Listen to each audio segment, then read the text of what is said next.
자, 정부가 세월호 참사 발생 200여일 만에 드디어 세월호 실종자 수색 작업을 중단하겠다고 공식 발표했습니다. 오늘 이주영 해양수산부 장관이 직접 담화문을 발표했는데요. 먼저 직접 그 담화문 내용을 들어보고 이야기를 이어가겠습니다. 수색 작업을 종료하게 되어 안타깝고 송구스러운 마음을 금할 수 없습니다.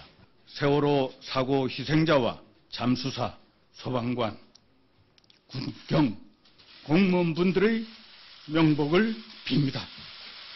앞으로 마무리 수습 및 피해자 지원 등에 관한 후속 조치는 차질 없이 진행될 것입니다.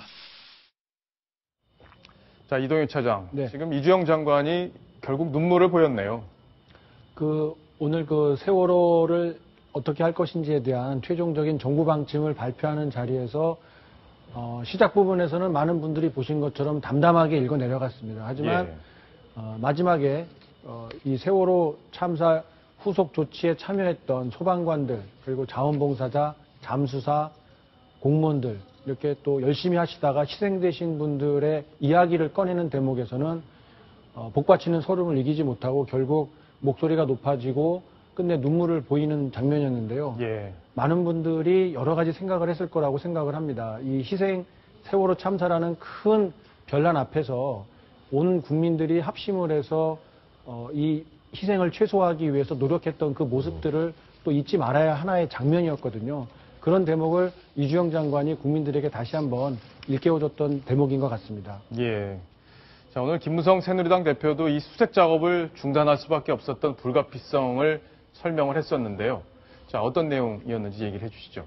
김무성 대표는 안타까운 일이지만 결단이 필요한 시점이었다. 그리고 겨울철이 되다 보니까 수온이 떨어지면 현실적으로 잠수사들의 수색 활동에도 한계에 부닥칠 수밖에 없고 잠수사의 안전을 외면할 수 없다라는 취지의 이야기를 했고, 인양을 해서 실종자를 찾는 방법도 하나의 대안이 될 수 있으니까 실종자 가족들께서 이 부분에 대해서도 의견을 좀 달라라는 이야기를 했습니다. 자, 그럼 중요한 것 바로 이 실종자 가족분들이 정부의 방침을 수용했다는 부분인데 어떤 입장이었죠? 오늘 실종자 가족들이 이주영 장관의 담화문 발표 이후에 기자회견을 통해서 가족들의 의견을 밝혔습니다. 많은 분들이 참 가슴이 아팠을 텐데요. 유족들은 실종자 가족들은 이런 이야기를 꺼냈습니다. 잠수사들의 안전이 최우선이다. 지금 실종된 우리 가족들을 찾는 것도 중요하지만 그 가족들을 찾기 위해서 목숨을 내놓고 일하고 있는 잠수사분들의 안전, 이런 것들이 걱정되는 상황, 위협받고 있는 상황에서 계속해서 수색을 진행해달라고 하는 것들이 참아하지 못할 일이었다. 그래서 가족들은 최후의 선택으로 수색 중단을 요청을 했다. 이런 이야기를 꺼냈습니다. 오늘 가족들이 기자회견을 열어서 입장을 직접 밝혔는데요. 그 이야기를 직접 들어보겠습니다.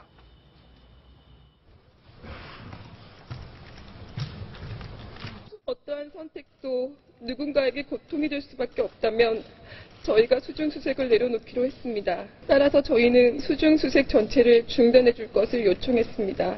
수색 작업에 임해주신 잠수사님들께 존경과 결의입니다. 자, 지금 기자회견 내용인데 울음을 참지 못하고 끝내 울음을 터뜨리는 모습입니다. 지금 남편을 바닷속에 잠겨있는 상황에서도 수색 중단을 받아들이는 모습 참 숙연하게 느껴집니다. 어떻게 보면 용단을 내려준 것, 굉장히 경의를 표하고 싶습니다. 지금 어떤 지구 끝까지 가서라도, 우주 끝까지 가서라도 본인의 어떤 혈육을 찾고 싶은 마음이 굴뚝 같을 텐데, 어쨌든 현실적인 여건 고려하고 어떤 국가의 힘을 보태주는 저 모습에서 감동을 받지 않을 수 없습니다. 가족들이 오늘은 또 저 이야기 이외에도 그 참사 현장을 끝까지 지켜준 이주영 해수부 장관에게 감사의 말을 계속해서 전달을 했고요.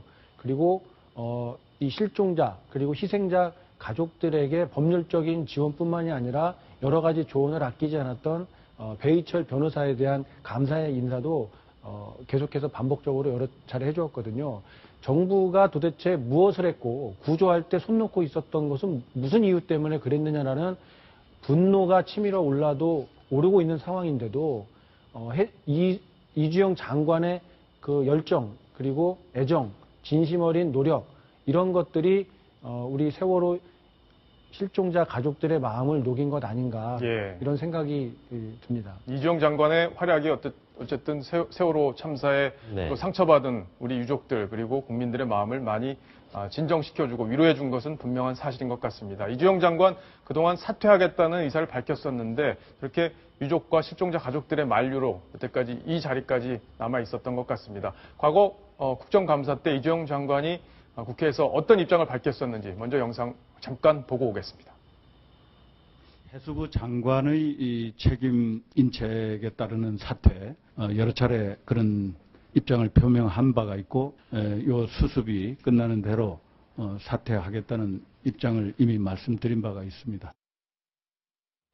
자, 지금 이주영 네. 장관이 당으로 복귀할 가능성이 지금 슬슬 거론이 되고 있잖아요. 연말 뭐 개각서라고 물려서 그런 얘기가 나오는 것 같은데 그렇습니다. 어떻습니까? 뭐 정치적 욕심이라고 제가 말씀드리고 싶지는 않고요. 어쨌든 본인이 이제 해수부 장관으로서 할 수 있는 일, 이런 어떤 자기가 할 수 있는 일을 마무리 지어졌다 이렇게 보는 게 이주영 장관의 입장인 것 같고요. 그렇게 될 경우에 연말에 이주영 장관이 생각하는 대로 개각이 이루어지고 본인이 이미 사퇴 의사를 밝혔듯이 해수부 장관에서 물러난다면 사선 의원 아니겠습니까? 예. 새누리당에 복귀해서 본인이 할 수 있는 역할을 아마 적극적으로 찾아보려고 할 것입니다. 그중에서 가장 눈에 띄는 부분은 역시 원내대표 도전인데요.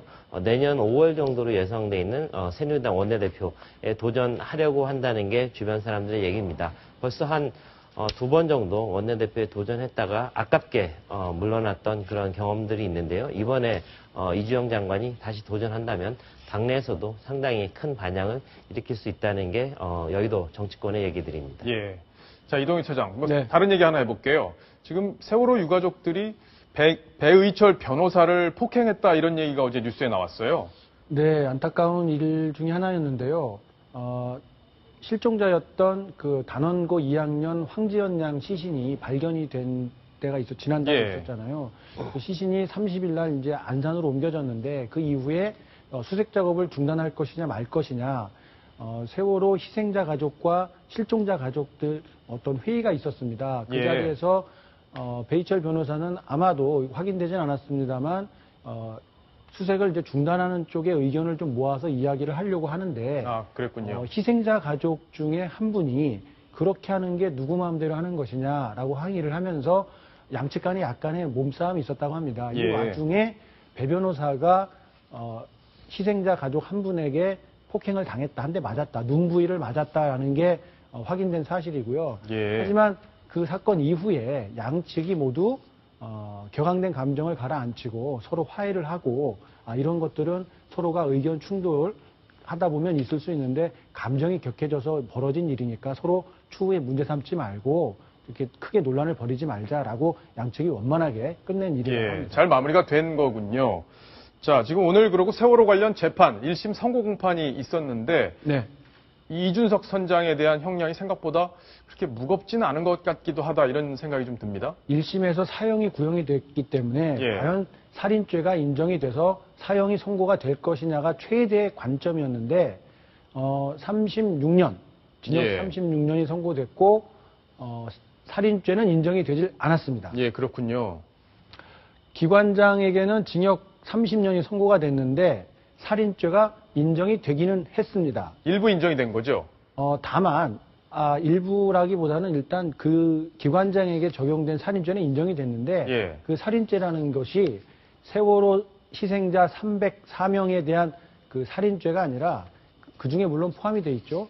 그 자신이 보호했어야 될 조리사 선원 중에 일부였던 조리사 2명이 부상당해서 살려달라고 구조 요청을 본인을 향해서 직접적으로 했는데도 불구하고 이를 내팽개치고 혼자만 배에서 탈출을 하고 이 구조에 나섰던 해경에게도 이 같은 사실을 알리지 않았기 때문에 어떻게 되든 상관없다라는 식의 미필적 고의가 인정이 돼서 살인죄가 적용이 된 겁니다. 예. 그래서 징역 30년이 선고가 됐습니다. 예, 나머지 선원들은 5년에서 20년형을 선고받았고 역시 살인죄는 적용되지 않았다는 이야기까지 저희가 정리를 해봤습니다.